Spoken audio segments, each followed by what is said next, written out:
नमस्ते दोस्तों। सोचिए एक समय ऐसा था जब मानव सिर्फ शिकार करता था, जंगल में भटकता था, शेल्टर के लिए केव में रहता था। लेकिन एक दिन एक आइडिया ने सब कुछ बदल दिया।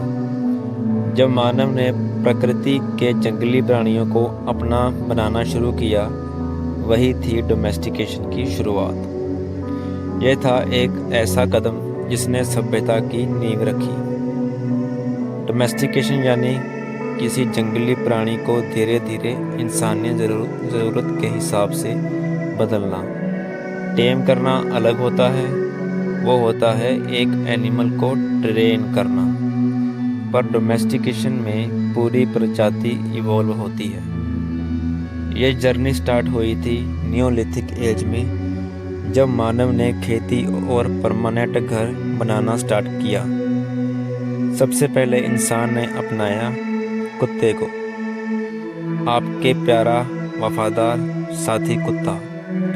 जंगली भेड़ियों से शुरू हुआ यह रिश्ता।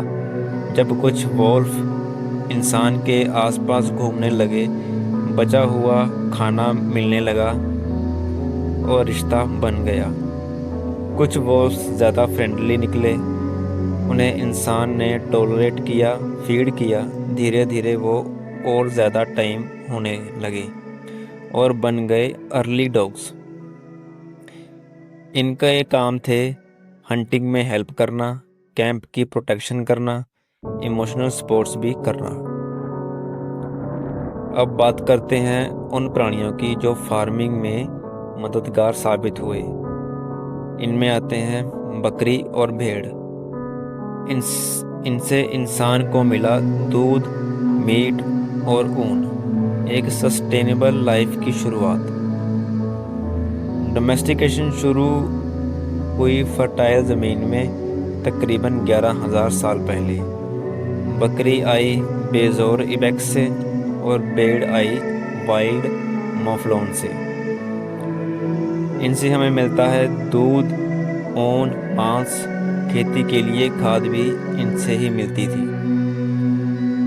आपने सुना होगा गौ माता। गाय सिर्फ एक प्राणी नहीं, एक सांस्कृतिक पहचान है। यह प्राणी आए वाइल्ड अरोचस से। खेती में मदद, ट्रांसपोर्ट, दूध का सोर्स और रिलीजियस महत्व, सब कुछ इनमें था। इनके काम थे हल चलाना। इनसे हमें मिलता था दूध, घी और मक्खन। इनसे मेले त्योहारों में प्रदर्शन भी करते थे। जब घोड़ा आया तो इंसान की गति बढ़ गई। ट्रांसपोर्ट से लेकर युद्ध तक घोड़ा बन गया सभ्यता का इंजन। डोमेस्टिकेशन 6,000 साल पहले सेंट्रल एशिया में भी शुरू हो चुका था। आर्यंस ने भारत में घोड़े लाए। यह वीरता का प्रतीक मानने जाने लगे। इनके काम थे सवारी ले जाना, युद्ध में रथ के आगे रहना, राजदूत और संदेश वाहन इनके काम थे। हाथी जंगल का राजा और राजाओं का शक्तिशाली साथी। ये था प्राचीन सेनाओं का टैंक।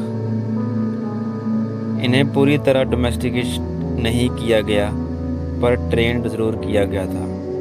मौर्यन आर्मी में वार एलिफेंट्स भी थे। इनके काम थे वॉर लड़ना, हैवी टिम्बर उठाना, रॉयल प्रोसेशन और मंदिरों में इनका उपयोग किया जाता था। इसके बाद आता है ऊंट, जो डेजर्ट लाइफ का हीरो था, और इसका साथी था गधा। जहाँ पानी नहीं, सड़क नहीं, वहाँ ये पशु जिंदगी बन जाते हैं। ऊंट 5,000 साल पहले डोमेस्टिकेट हुआ मिडल ईस्ट और इंडिया में। गधे भी इजिप्ट और मेसोपोटामिया में काम आए। इनके काम थे सामान ले जाना, ट्रेड करवाना across deserts, travelling in tough terrains. आपके आंगन में जो मुर्गे हैं वो भी एक प्राचीन डोमेस्टिकेशन की कहानी लेकर आए हैं। मुर्गी इंडिया के रेड जंगल फॉल से, हंस मलाड से चाइना में, सुअर वाइल्ड बोर से लेकर आए हैं। इनके काम थे अंडे और मीट देना, वेस्ट रिसाइकल करना, रिचुअल्स और बलियों में इनका उपयोग होता था। मानव ने जीन्स को बदला, नए टरेट्स को सिलेक्ट किया और नए प्रजाति बनाई। ये था अर्ली जेनेटिक इंजीनियरिंग का पहला दौर। दूध देने वाली गाय, शांत कुत्ते, बड़ा ऊंट, ये सब आए सिलेक्टिव ब्रीडिंग से। दुनिया के हर कोने में अलग अलग प्राणी डोमेस्टिकेट हुए। चाइना, इजिप्ट, एंडीज, सबके पास अपने अपने हीरो थे। चाइना में सिल्क वॉर्म्स और पिग्स थे, इजिप्ट में डंकीज और कैट्स थी। पशु सिर्फ यूटिलिटी के लिए ही नहीं बल्कि वे भक्ति, कला और विरासत के रूप में भी रहे जैसे नंदी शिवा का वाहन के रूप में था, गाय वैदिक टेक्स्ट में देवी के रूप में, टोटेम्स ट्राइबल बिलीव्स के रूप में थे।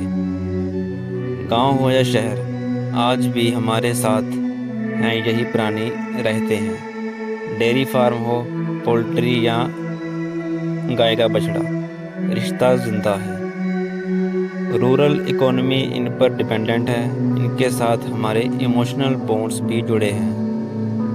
तो दोस्तों, ये थी कहानी डोमेस्टिकेशन ऑफ एनिमल्स की। एक कहानी जो शुरू हुई थाउजेंड ऑफ ईयर्स अगो और आज भी हमें जीवन का हिस्सा है। तो बताइए, आपको कौन सा पशु लगा सबसे अमेजिंग? कमेंट्स में ज़रूर लिखिएगा।